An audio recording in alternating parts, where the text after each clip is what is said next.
Preservation of one's own culture does not require contempt or disrespect for other cultures. The end of all knowledge should be service to others. You are never strong enough that you don't need help. If you really want to make a friend, go to someone's house and eat with him. The people who give you their food give you their heart. Our language is the reflection of ourselves. A language is an exact reflection of the character and growth of its speakers.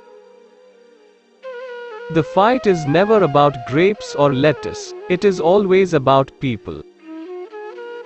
There is no such thing as defeat in non-violence. We draw our strength from the very despair in which we have been forced to live. We shall endure. We need to help students and parents cherish and preserve the ethnic and cultural diversity that nourishes and strengthens this community and this nation. Students must have initiative, they should not be mere imitators. They must learn to think and act for themselves, and be free.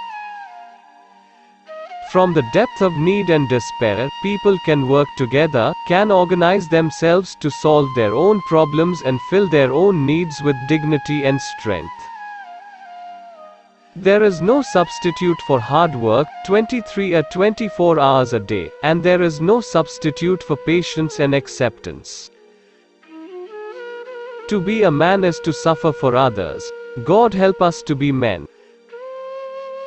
When we are really honest with ourselves, we must admit our lives are all that really belong to us. So it is how we use our lives that determines the kind of men we are. We learned many years ago that the rich may have money, but the poor have time. Real education should consist of drawing the goodness and the best out of our own students. What better books can there be than the Book of Humanity? If you want to remember me, organize.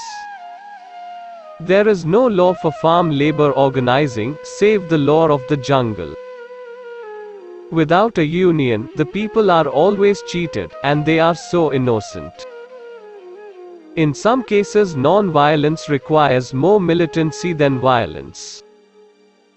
The burdens of generations of poverty and powerlessness lie heavy in the fields of America. If we fail, there are those who will see violence as the shortcut to change.